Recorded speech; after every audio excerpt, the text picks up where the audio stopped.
La Biblia nos habla mucho de relaciones personales y nos da ejemplos maravillosos, modelos y antimodelos, cosas para hacer y cosas para evitar. Y cuando uno lee la Biblia encuentra historias fascinantes, emocionantes. Y quiero hacer referencia esta mañana a una de esas historias, y es la historia de Jacob y Esaú, un par de hermanos, hermanos en la carne, por cierto, gemelos. Estuvieron en el mismo vientre, fueron fruto de un milagro de Dios en la vida de su madre, porque ella era estéril y durante 20 años de matrimonio no había podido tener hijos, pero su esposo, un hombre creyente en Dios, Isaac, oró por ella, el Señor la sanó, se acordó de ella y le concedió, después de 20 años de matrimonio sin hijos, le concedió estos dos muchachos que se llamaron Jacob y Esaú. Esaú era el mayor. Y de estos muchachos se dice en la Biblia, en la historia, que cuando estaban en el vientre, peleaban en el vientre. Era una pelea allá adentro. Imagínate esta mamá, estos muchachos allá estaban ya riñendo en el vientre. Y su mamá se preocupó y dijo: si esto es así, ¿para qué vivo yo? Si estos muchachos se la van a pasar peleando desde el vientre, entonces ¿qué esperanza hay para ellos? Y oró al Señor y el Señor le dijo: mira, hay dos naciones en tu vientre, van a ser poderosos esos muchachos y el mayor servirá al menor. Y ya Dios trazó propósitos para ellos. Y tanta fue la pelea de estos muchachos en el vientre que cuando salieron, uno salió, nació Esaú, y Jacob salió agarrando a su hermano del pie, del talón, o sea, como que venga, yo primero. Y ahí tenían la lucha. Y la historia es fascinante ahí en el libro de Génesis. Pero estos muchachos, bueno, tuvieron un momento muy difícil en su vida, al punto que Esaú quiso matar a su hermano Jacob y juró que lo mataría cuando su papá muriera. Dijo: mi papá morirá y yo mataré a mi hermano. Se llenó de odio y de motivos contra él. Y es así que podemos leer entonces que en la escritura cómo transcurrió la vida de estos muchachos y cómo Dios también intervino en la vida de ellos. Después de un incidente muy doloroso, Jacob tiene entonces que apartarse de su hermano por más de 20 años y está viviendo en tierras lejanas con un familiar, y después de 20 años Dios le dice que es necesario que regrese a su tierra y regrese a la casa y vea de nuevo el rostro de su hermano. Y entonces la escritura que vamos a leer tiene que ver con ese regreso de Jacob a encontrarse con Esaú en su tierra después de 20 años de enemistad. Génesis 32, versículo 3 al 13, vamos a leer la palabra del Señor de la siguiente manera. En la Nueva Traducción Viviente, Génesis 32, versículo 3 al 13. Dice la palabra del Señor así: entonces Jacob, si pueden leer conmigo, entonces Jacob envió mensajeros por delante a su hermano Esaú, quien vivía en la región de Seir, en la tierra de Edom, y les dijo: den este mensaje a mi señor Esaú: humildes saludos de tu siervo Jacob. Hasta el momento estuve viviendo con el tío Labán, y ahora soy dueño de ganado, burros, rebaño de ovejas y de cabras, y muchos siervos, tanto varones como mujeres. He enviado a estos mensajeros por delante para informar a mi señor de mi llegada, con la esperanza que me recibas con bondad.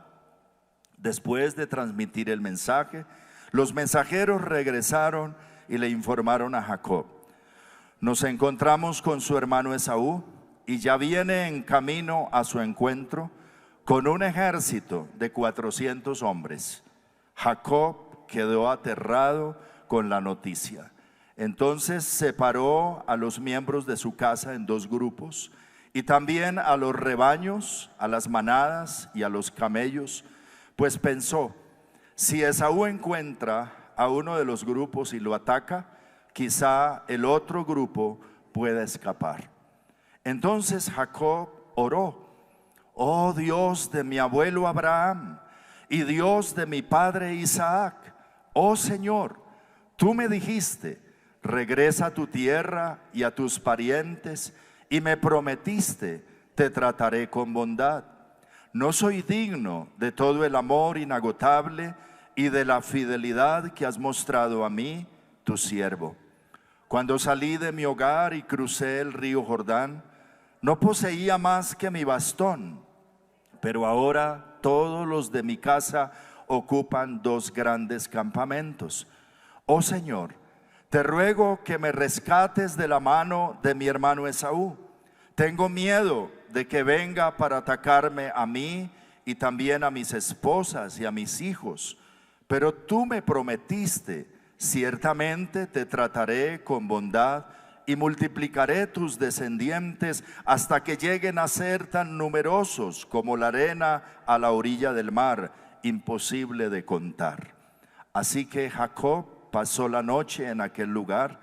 Luego escogió de sus pertenencias los siguientes regalos para entregar a su hermano Esaú.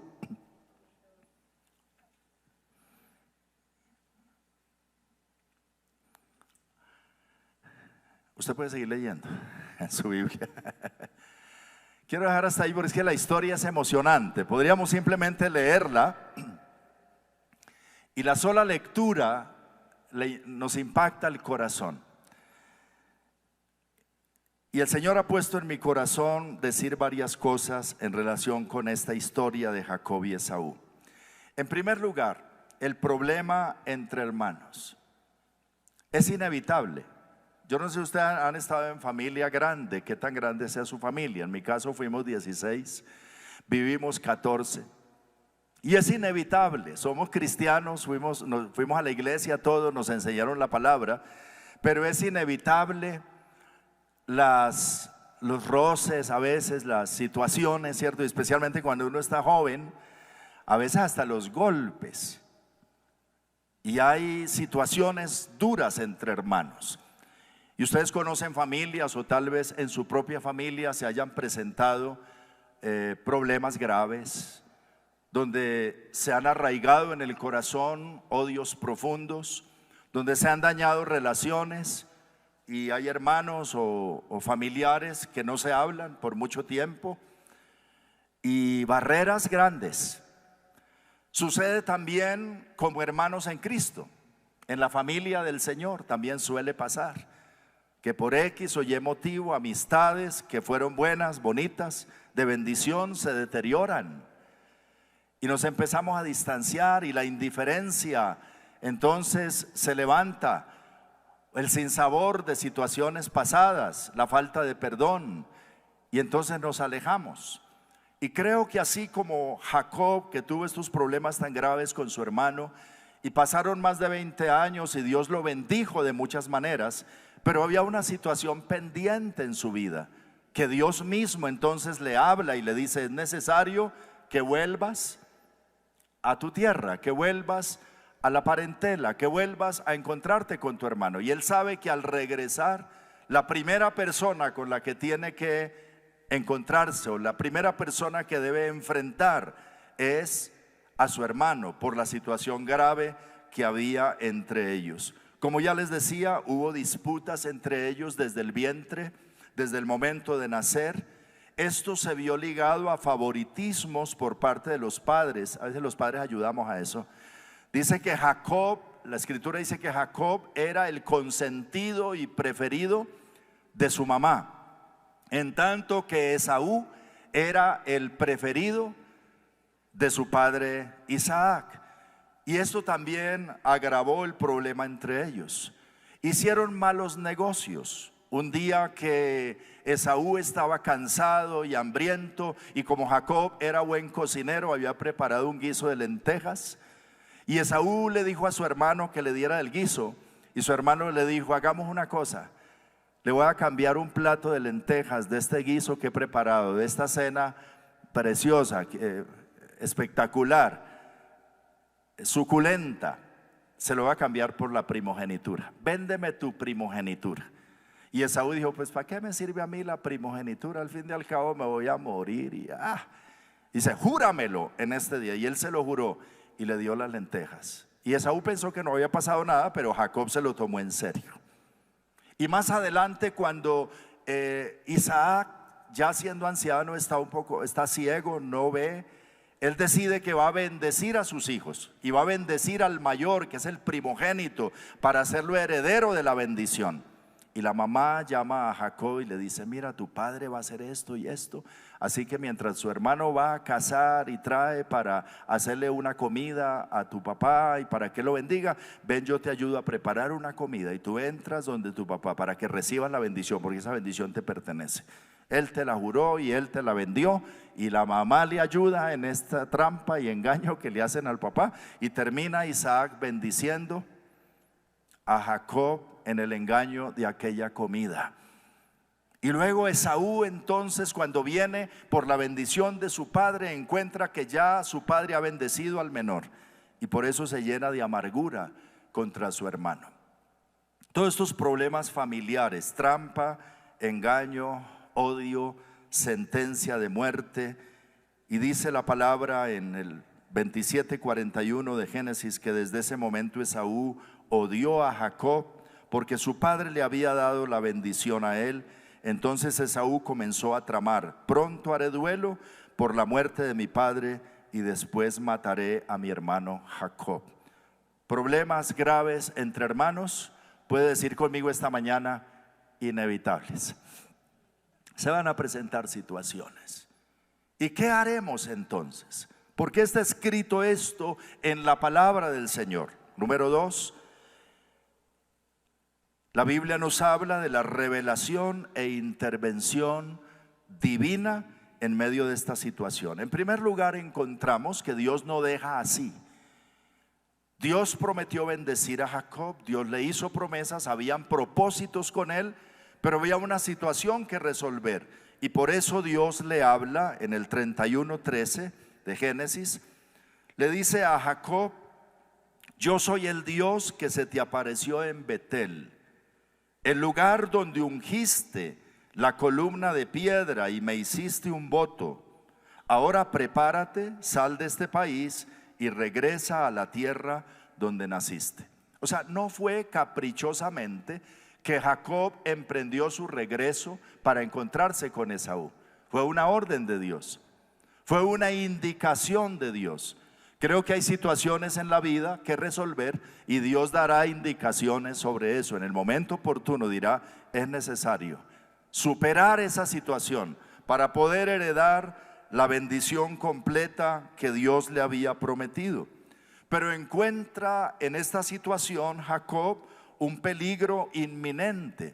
Encuentra que después de 22 años de haber sucedido esa situación, el odio de su hermano está vivo, está vigente, está tal cual. Y cuando él le envía razón de que viene a encontrarse con él, Esaú le dice: sí, dígale que yo también voy a encontrarlo y voy con 400 hombres armados. Así que la intención de Esaú era desaparecerlo. Y de hecho Jacob entonces tiene mucho temor en el corazón por su hermano, y esto es la razón por la cual él arma 2 campamentos.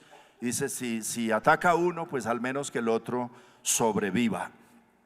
Pero en medio de esta situación, Jacob también tiene entonces una lucha en oración. A mí me llama la atención en lo que hemos leído la oración de Jacob en medio de esa situación, y quiero que analicemos un poquito esa oración a partir del versículo 9 ahí en el texto de Génesis. Dice: entonces Jacob oró y dijo: oh Dios de mi abuelo Abraham y Dios de mi padre Isaac. Él no dijo Dios mío, sino se acogió al Dios del abuelo y del papá. Ya Jacob, entiendo que a estas alturas tenía unos 40 años tal vez, o alrededor de los 40, poco más, poco menos.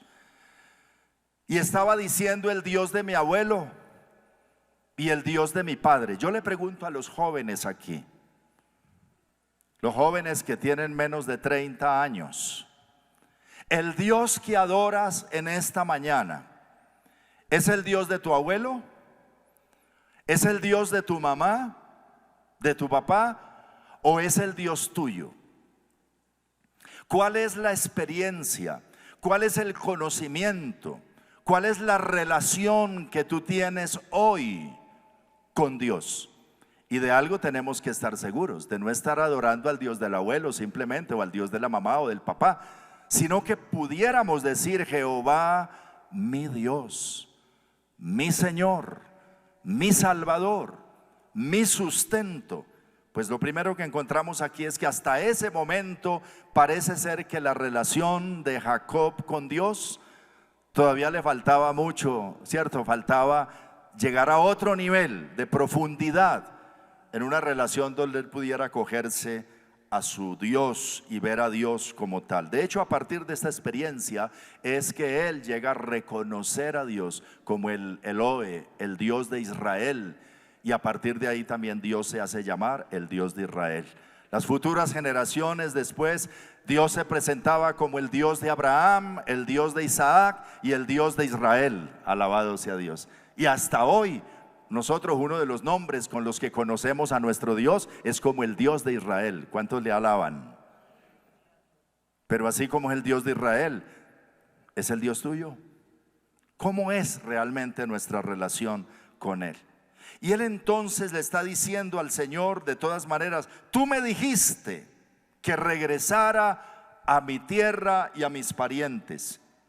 Y él reconoce que la fidelidad de Dios ha estado con él. Y luego le dice: y tú me has prometido. Y hace recorderis, recuerda las promesas que Dios le ha hecho, que ibas a multiplicar mi descendencia, que hay futuro para mí. Y él se acoge a estas promesas en esta oración. Es muy significativa la oración que él hace en medio de esta situación, y la lucha en oración que libra luego en un lugar que se conoce como Peniel, que fue donde antes de encontrarse con su hermano, él tuvo esa noche de oración, la famosa noche de oración en Peniel, donde él pudo decir: vi a Dios cara a cara y fue librada mi alma. Bendito sea el nombre del Señor. Y esa noche el Señor se reveló de tal manera a Jacob que nunca su relación con Dios fue igual.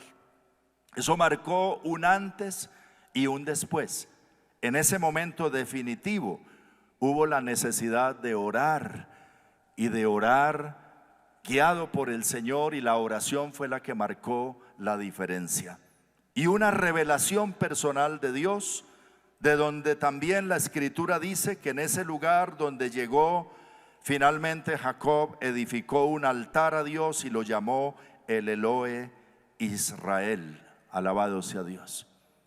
En medio de las problemáticas de hermanos o de parientes o de situaciones que resolver, necesitamos la intervención de Dios y la revelación de Dios. Como cristianos sabemos que separados de Él, nada podemos hacer. Y en tercer lugar, lo que Dios espera que hagamos. De todas maneras, Dios interviene, pero hay cosas que nos corresponde a nosotros hacer. Y quiero señalar algunas de ellas en esta historia.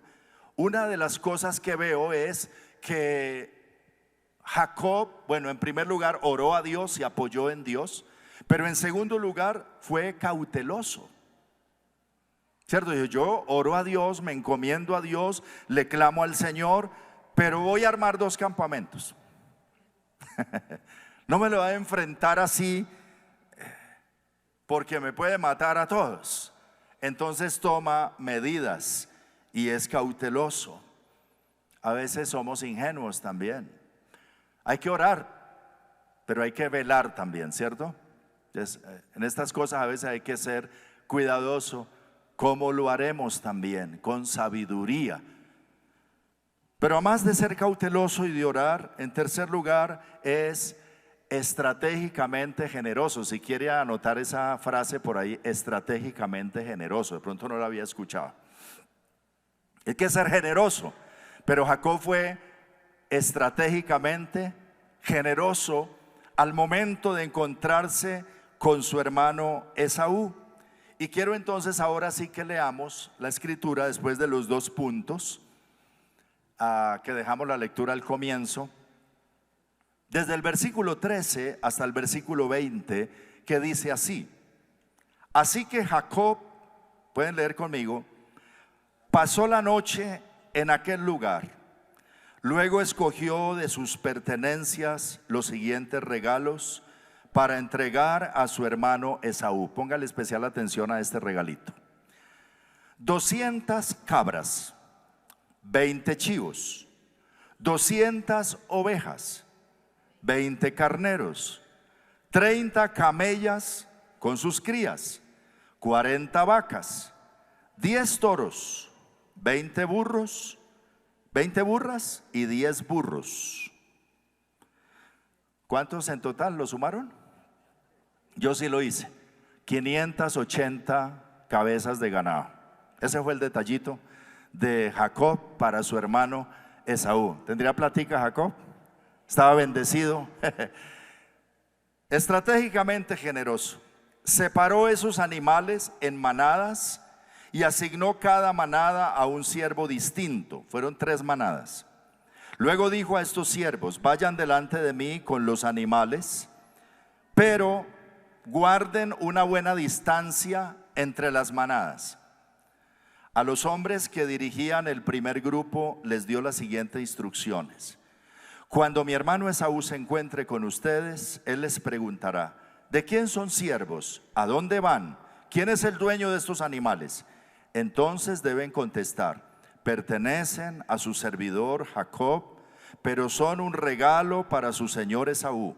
Mire, él viene detrás de nosotros. Jacob dio las mismas instrucciones a los siervos a cargo del segundo y del tercer grupo y a todos los que iban detrás de las manadas. Cuando se encuentren con Esaú deben responder lo mismo y asegúrense de decirle: mire, su servidor Jacob viene detrás de nosotros. Jacob pensó: intentaré apaciguarlo enviando regalos antes de mi llegada, y cuando me encuentre con él en persona, quizá me reciba con bondad. Esto yo lo llamo estratégicamente generoso. ¿Tendrás una relación personal con alguien que resolver? Ese es un buen consejo: ser estratégicamente generoso. Y él dijo: lo voy a ablandar con los detalles. Claro que tiene que ser un buen detalle. Fue muy generoso realmente y estratégicamente dijo: esto va primero, esto va segundo, esto va después, y poco a poco, porque es que la situación era grave. Y sí, hay que orar. Voy a depender del Señor, está bien, pero Dios da la sabiduría para que seas estratégicamente generoso. Tal vez alguien en este mes, después de esta charla de hoy, de esta enseñanza, está esperando Dios que seas estratégicamente generoso y tumbes barreras en el nombre del Señor. Alabado sea Dios. Además, fue necesario que Jacob se humillara. La forma como él dice que le hablen a Esaú es muy humilde, ¿cierto? Son unas palabras muy bien escogidas. Mi señor Esaú. Está reconociendo como su señor y se está poniendo en una posición de siervo. Y de manera muy humilde manda estas razones. Además, en el capítulo 33, versículo 3, cuando finalmente se encuentran estos hermanos, dice el versículo 3: entonces Jacob se adelantó a todos los que iban delante, su familia. Cuando se aproximó a su hermano, se inclinó hasta el suelo 7 veces delante de él. O sea, esa es otra cosa. ¿Qué tanto estamos dispuestos a humillarnos, a bajar la cabeza? Jacob bajó la cabeza. 7 veces se inclinó a tierra antes de encontrarse con su hermano. El 7 veces en la Biblia es sinónimo de número indefinido, indefinidamente. Cuando Pedro preguntó al Señor: ¿cuántas veces perdonaré a mi hermano que peque contra mí? ¿Hasta 7? Y el Señor le dijo: no solo te digo hasta 7, sino hasta 70 veces 7, es decir, todas las veces que sea necesario. Humillarse, como dijo Jesús: aprendan de mí que soy manso y humilde de corazón. Y el que se humilló hasta lo más bajo fue exaltado luego hasta lo sumo. Dice la Escritura: humíllense bajo la poderosa mano de Dios, para que Él los exalte cuando fuere tiempo.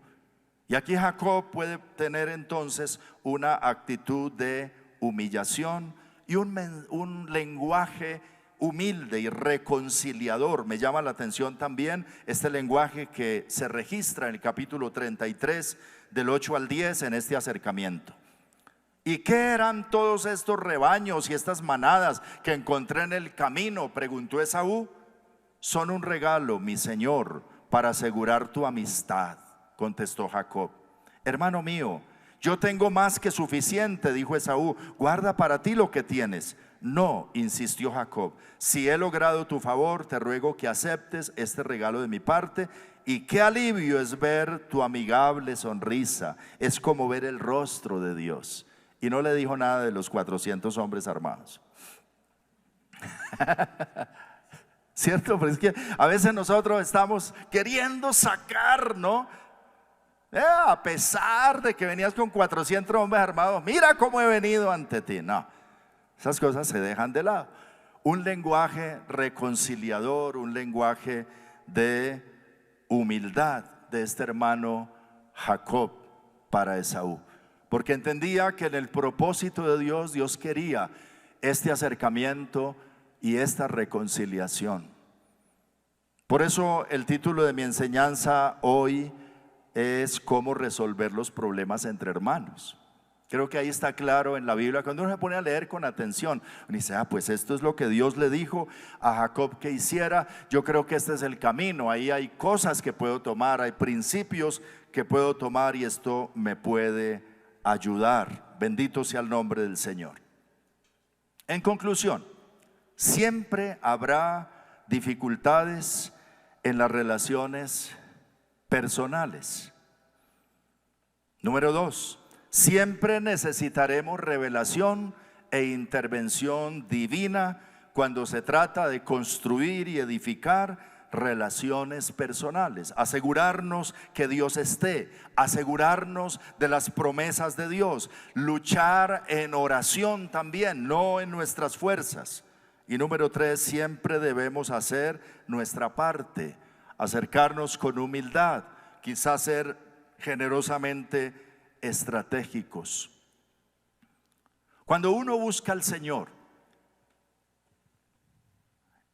y Dios se revela, eso definitivamente cambia las cosas. Esa noche de oración de Jacob en Peniel, de ver a Dios cara a cara, de tener una lucha espiritual, cambió rotundamente las circunstancias y el corazón de su hermano, que estaba envenenado, que estaba todavía en odio, que venía con 400 hombres armados, quizá con las peores intenciones. Pero en esa noche de encuentro con el Señor, Jacob encuentra una respuesta. Dios promete bendecirlo esa noche. Dios le cambia el nombre, le cambia su perspectiva, le cambia hasta su caminado, porque esa noche Dios tocó en su cadera y él quedó cojo de por vida. Dijo: a partir de ahora no será a tu manera, ni será con tus fuerzas, sino de la mano de Dios, el Dios de Israel. Alabado sea Dios. El que lucha con Dios significa el nombre Israel, pero no el que se enfrenta a Dios, sino el que lucha, no lucha solo, sino que lucha de la mano de Dios, o Dios lucha por él. No es tu problema ahora, es mi problema. Y después de esa noche en oración, él se encuentra al día siguiente con su hermano y viene y se postra ante él. Pero cuando Esaú lo ve, dice la palabra que Esaú se conmovió en el corazón y se arrojó sobre su hermano Jacob, lo abrazó y ambos lloraron. Y ahí hubo un mover de Dios. Ese encuentro fue conmovedor. Imagínate, las mujeres de Jacob, los niños, los siervos, la gente que estaba esperando la reacción de Esaú al fin cuando se encuentran. Seguramente que hubo muchas lágrimas en aquella mañana cuando finalmente Jacob y Esaú, después de una barrera tan grande, pueden abrazarse y echarse en el cuello el uno al otro y llorar en una victoria espiritual. Alabado sea el Señor. Es una victoria espiritual lo que hay allí. Un hombre que luchó de la mano de Dios. Querida iglesia, no nos conformemos con menos. A veces se van levantando enemistades y barreras por situaciones bobas, simples, por cosas que no valen la pena. Y nosotros, teniendo al mismo Dios de Israel y siendo seguidores y adoradores del Dios de Israel, y teniendo la Biblia que nos muestra estos ejemplos y estas cosas, decimos: no, ahí ya no hay nada que hacer. Sí, sí hay mucho que hacer, y Dios es todopoderoso y suficiente para ayudarnos a construir las relaciones perdidas, los corazones rotos, para sanar y para permitirnos vivir como iglesia y como familia en la hermosura de la comunión y de la amistad, y de recibir ese regalo de Dios que son las buenas relaciones personales, cuando hay amor al prójimo como a sí mismo, y cuando podemos estrechar estos lazos. Pero no solo en situaciones de relaciones personales. Quizá aquí en el auditorio o allá en casa hay personas luchando con otras situaciones, con otras cosas en las cuales dice la persona: no, esto es muy difícil, esto ya no tiene arreglo, aquí ya no hay nada que hacer. Quiero decirte hoy, en situaciones imposibles, adoramos a un Dios que dice que para Él no hay nada difícil ni imposible. Y como Él cambió la situación de Jacob y Esaú, como Él cambió el corazón de Esaú, puede también cambiar el corazón de personas a tu alrededor.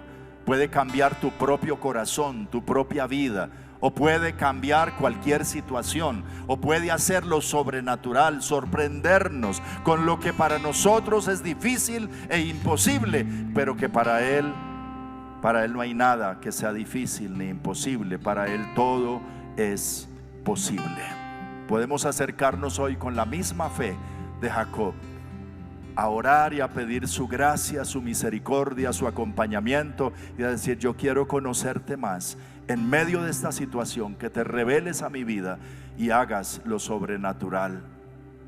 Y si no has recibido a Jesús como Señor y Salvador, no te has encontrado con Él, hoy debes recibirlo y tener una relación personal, para que no digas: el Dios del pastor, el Dios del predicador, el Dios de mi abuelo, el Dios de mi tía, sino que puedas decir: mi Dios, un Dios personal. Puedas arrodillarte en algún lugar y decir: Padre mío que estás en los cielos. Oremos al Señor hoy. Y aquellos que no tienen relación con ese Dios así profunda, personal, hoy le pueden decir la siguiente oración: Padre, yo quiero entregarme a ti, yo quiero rendirte mi vida. Perdona mis pecados, limpia mi corazón. Mi vida también ha sido una sola lucha desde el vientre o desde que nací. Y la lucha de esta vida, Señor, tú me conoces, tú sabes cómo ha sido.